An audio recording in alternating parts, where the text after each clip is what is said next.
नमस्कार स्टूडेंट। आज इस वीडियो में हम निर्देशांक ज्यामिति का लास्ट वाला जो प्रश्नावली है ना, ऐच्छिक प्रश्नावली जिसको कहते हैं, इसी प्रश्नावली का हम पूरा का पूरा सलूशन देंगे आपको। वैसे तो यूट्यूब पर या क्लासरूम में कोई भी टीचर इसको पढ़ाता नहीं है, वो छोड़ देता है। वो कहता है कि इसके नीचे लिखा है कि यह प्रश्नावली परीक्षा की दृष्टि से नहीं है, इसमें से परीक्षा में नहीं पूछा जाएगा। सही बात है, नहीं पूछा जाएगा, लेकिन क्या आप कक्षा 10 पास करने के लिए एग्ज़ाम दे रहे हो? ज़रा सोच कर बताओ। आप इसके बाद 11वीं में 12वीं में पढ़ोगे, या आप कक्षा 10 के बाद सीधे पॉलिटेक्निक एंट्रेंस एग्ज़ाम का फॉर्म भर के पॉलिटेक्निक करने जाओगे, तो आपको इन सवालों की भी ज़रूरत पड़ेगी। तो इस बात का ध्यान रखते हुए मैंने सोचा कि ऐच्छिक प्रश्नावली में से भी मैं सवाल बता दूं आपको, तो कैसा रहेगा? यदि आपके लिए मैं अच्छा कर रहा हूं तो इस वीडियो के नीचे कमेंट बॉक्स में लिख देना। मुझे बड़ी संतुष्टि होगी कि हाँ, मेरी बात का समर्थन तुम कर रहे हो। ठीक है, चलो आ जाते हैं सीधे सवाल पर। प्रश्नावली 7.4 ऐच्छिक, यहाँ पर प्रश्नावली डाल देना अच्छा रहेगा। प्रश्नावली 7.4 ऐच्छिक। देखो, कभी भी एजुकेशन हड़बड़ा के नहीं लेना चाहिए। हड़बड़ा के मतलब बहुत फास्ट मोड में नहीं, जल्दीबाजी में पढ़ाई करना ही नहीं चाहिए। मैं बहुत धीरे बोल रहा हूँ, मेरी पढ़ाने की गति बहुत धीमी है, तो इसका मतलब है कि मैं आपके दिमाग में बहुत आहिस्ता आहिस्ता अपना एजुकेशन ट्रांसफ़र करना चाहता हूँ। ठीक है, अब आपका दिमाग अगर आहिस्ता आहिस्ता एक्सेप्ट करेगा तभी ना अच्छा संयोग होगा। समझ रहे हैं ना बात को? आते हैं सवाल पर। बिंदुओं A 2, और B 3, 7 को जोड़ने वाले रेखाखंड को रेखा 2x + y - 4 = 0 जिस अनुपात में विभाजित करती है उसे ज्ञात कीजिए। यहाँ पर अनुपात ज्ञात करना है। सवाल थोड़ा सा घुमा करके दिया है। जैसे मान लो कि ये कोई रेखा है, यहाँ पर बिंदु A, यहाँ पर बिंदु B, इसका निर्देशांक क्या है? 2, -2, इसका B वाले का है 3, 7। ठीक है, अब इसे जोड़ने वाले रेखाखंड को, A और B को जोड़ने वाले रेखाखंड को रेखा 2x + y - 4 = 0, कोई और रेखा ऐसे हो सकता, ऐसे जा रही है, इसका नाम है 2x + y - 4 = 0। अब इस रेखा AB को ये वाली रेखा यहाँ पर काट रही है, तो यह बिंदु इसको किस अनुपात में बांटता है? यह बिंदु इस रेखा को किस अनुपात में बांटता है? अनुपात का मतलब ये कितना बड़ा भाग है और इधर वाला कितना बड़ा भाग है, ये बताना है। तो मान लीजिए कि यह बिंदु के संबंध 1 वाले अनुपात में बांटता है। ठीक है, तो M1 संबंध M2 को के संबंध 1 लिख सकते हैं। इधर वाला के, इधर वाला 1। हम मानेंगे, अभी के का वैल्यू निकालेंगे तब सही से पता चल पाएगा। अभी तो के संबंध 1 लिखेंगे यहाँ पर। ठीक है, फिर क्या है? उसे ज्ञात भी करना है। उसे क्या करना है? ज्ञात भी करना है। तो मैंने आपको बताया है कि अंतः बिंदु का विभाजन वाला सूत्र क्या है? क्या सूत्र है? mx + mx बटे m + m, my + my बटे m + m। ठीक है, अब यहाँ पर लिखेंगे 12, 21, 12, फिर लिखेंगे 12, 21, 12। अब हम रखेंगे वैल्यू M1 की जगह पर। M1 के नीचे क्या है? के है, तो के रख दो। x2, ये x1, ये y1, और ये x2, ये y2। ठीक है, आप यहाँ लिख दो x1, y1, यहाँ पे लिख दो x2, y2। समझने के लिए लिखना चाहिए, वैसे ना लिखें तो ज़्यादा सही है, मैं समझाने के लिए लिख रहा हूँ। x2 की जगह पर x2 के ऊपर वाला 3 लिखिए, m2 की जगह पर m2 के नीचे वाला 1 लिखिए, x1 की जगह पर ये 2 लिख दीजिए, m1 m2 k और 1 k प्लस 1 प्लस है ना, फिर m1 का मान k, y2 का मान देखो बेटा 7 है, ठीक है, m2 का मान कितना है 1 है, y1 का मान कितना -2 है, नीचे k प्लस 1,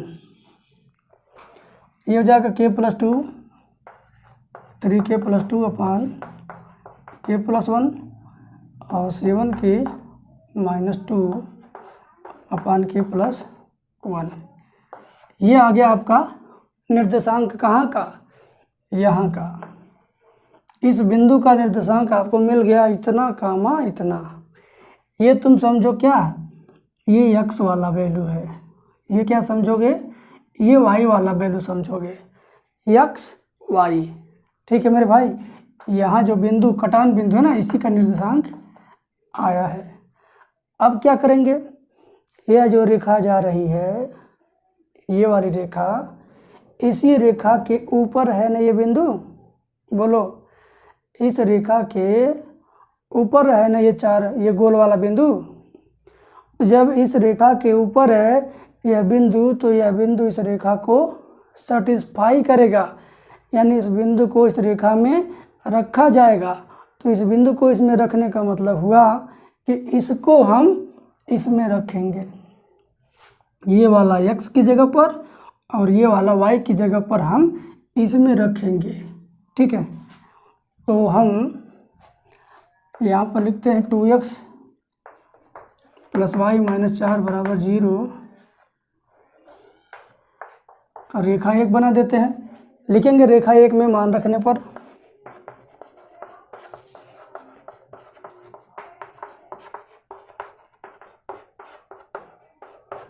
रखिए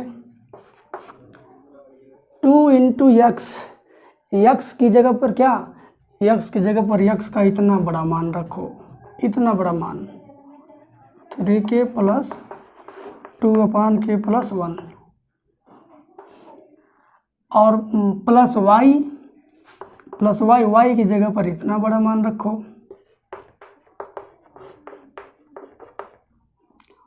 -4 बराबर 0, ठीक है। अब एक काम करते हैं, इसको सॉल्व करते हैं, 2 का इसमें गुणा, इसमें गुणा, 2 3 6, 2 दूनी 4, इसका लघुत्तम बराबर है, लघुत्तम ले लेते हैं k प्लस 1। अभी इसके ऊपर वाला भी वैसे उतार लेंगे, -4 में k प्लस 1 का गुणा हो जाएगा, -4 k -4, -4 का गुणा k में करेंगे तो -4 k, -4 का 1 में करेंगे तो -4 बराबर 0, 0 बटे 1 मान के तिरछा गुणा कर देंगे, ठीक है। अब मैं इधर का ये फिगर मिटा देता हूँ, आप लोग इसको नोट कर लीजिए।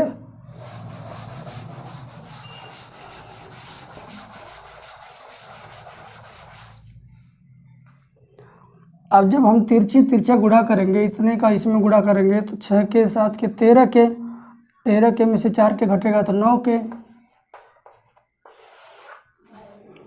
4 में से 2 जाएगा 2, और 2 में से 4 जाएगा तो -2,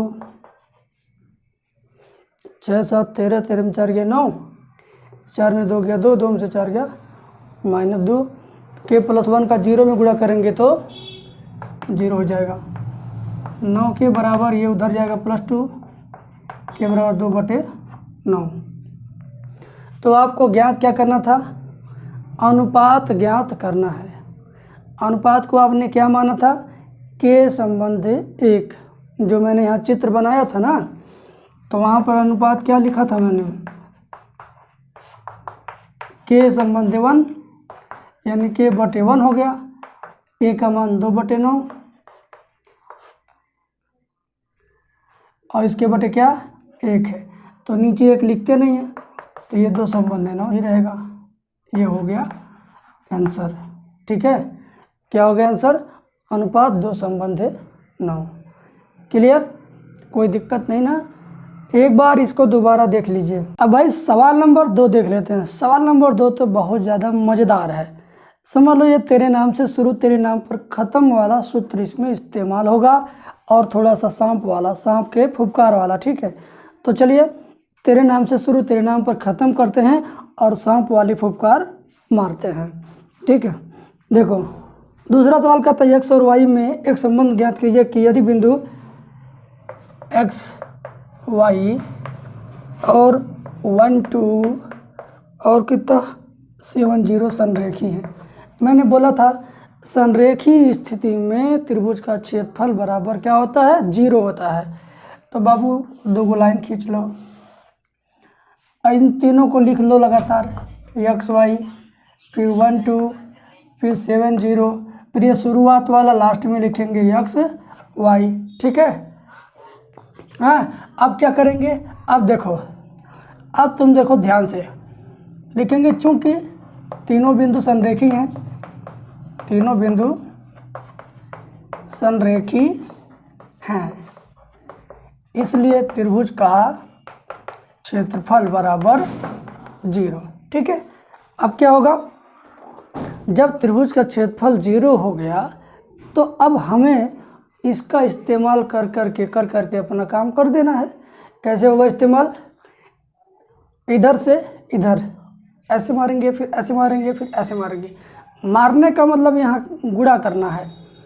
x का 2 में गुणा हो जाएगा तो हो जाएगा 2x। त्रिभुज के क्षेत्रफल के नीचे हम सूत्र लिखेंगे छोटा ब्रैकेट में 2x, फिर 1 का 0 में करेंगे तो 0, 7 का y में करेंगे तो 7y। अब उधर से मारिए, इधर से y का 1 में तो y, 2 का 7 में तो 14, 0 का x में तो 0, कोष्ठक बंद बराबर 0। ठीक है, अब 1/2 इधर जाएगा 0 के नीचे, तो क्या होगा? 0 हो जाएगा। 2x + 7y, कोष्ठक खोलेंगे तो -y - 14 बराबर 0। अब 2x 7y में से y घटेगा तो 6y - 14 बराबर 0। ये दोनों पक्षों को 2 से अगर भाग देते हैं तो कट जाएगा। x + 3y - 7 बराबर 0। तो x + 3y - 7 उधर चला जाएगा, +7 होगा। यही x और y में क्या है? संबंध है। यही x और y में क्या है? संबंध है। ठीक है, अब अगला सवाल देखते हैं। अगला सवाल भी बेटा बहुत ज़्यादा मज़ेदार है, वास्तव में मज़ेदार है।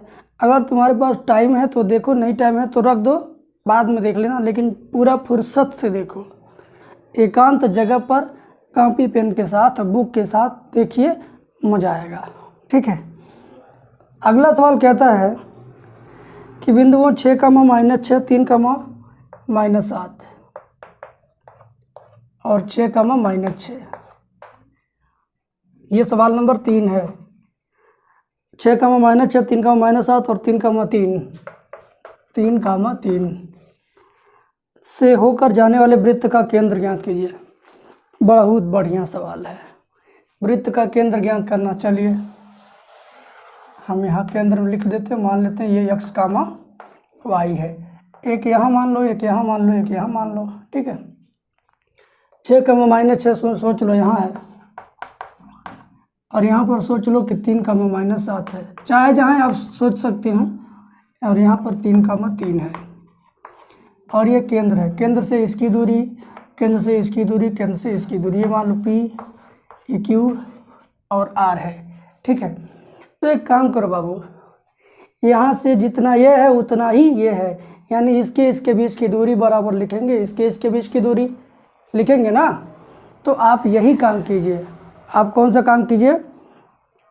AP BP CP, इसके बीच की दूरी बराबर, इसके बीच की दूरी बराबर, इसके बीच की दूरी करके आप काम कर लीजिए।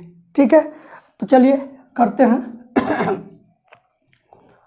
यही वाला कर लेते हैं, इसको मान लो ओ क्यू बराबर ओ आर, ओ क्यू बराबर ओ आर कर लीजिए तो ज़्यादा अच्छा रहेगा। ओ क्यू बराबर ओ आर, क्यों?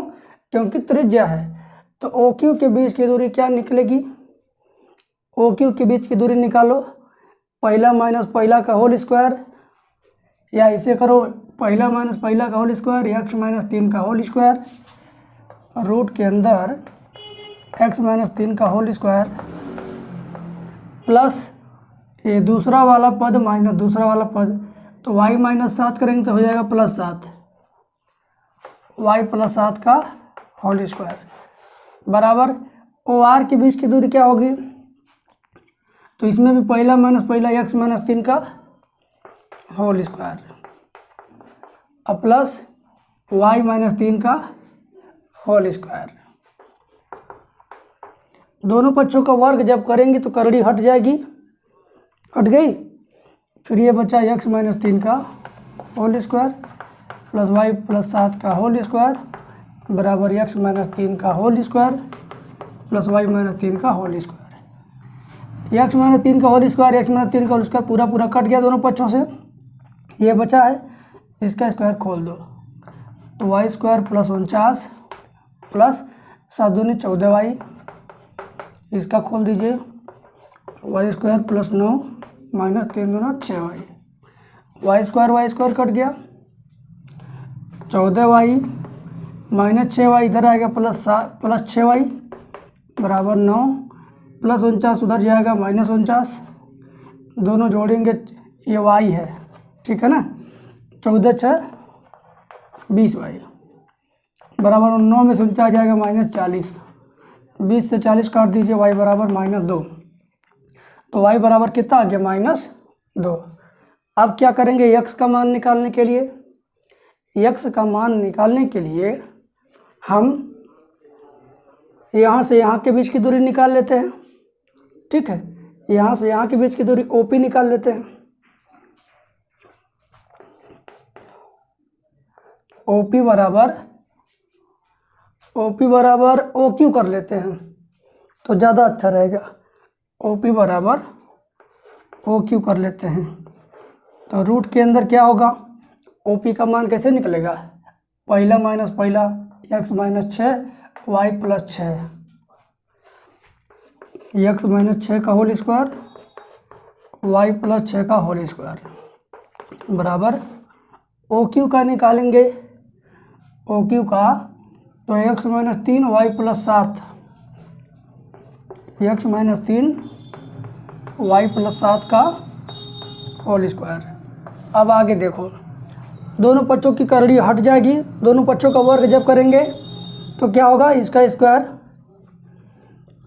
एक्स माइनस 6 का whole square plus y plus 6, तो वाई की जगह पर माइनस 2 रख दो, माइनस 2 यानी 6 में से 2 घट जाएगा 4 आएगा, 4 का स्क्वायर 16। समझो बात को, हम यहीं पर वाई का मान माइनस 2 रख दिए तो माइनस 2 प्लस 6, तो 6 में से 2 घटेगा 4, 4 का स्क्वायर 16 मैंने यहाँ लिखा।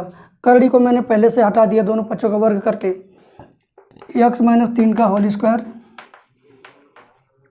वाई का मान माइनस 2 रख दो ऊपर से, तो 7 में से 2 घटेगा 5, 5 का स्क्वायर 25।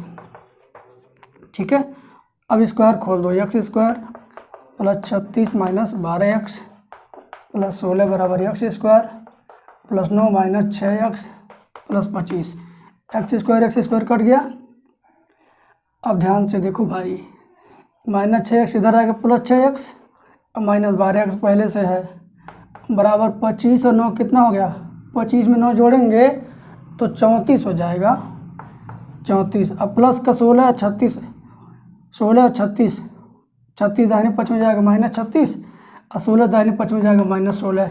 ठीक है, अब 25 9 हो गया है 34, 6 में से 12 जाएगा माइनस 6x बराबर 34 में से 36 घटाएंगे तो कितना आएगा? माइनस 2 और माइनस 16, तो माइनस 6x बराबर माइनस 18, दोनों ओर का माइनस कट जाएगा, दोनों ओर का माइनस कट जाएगा और 6 से 18 काटेंगे, 6 3 18, 3 आ गया।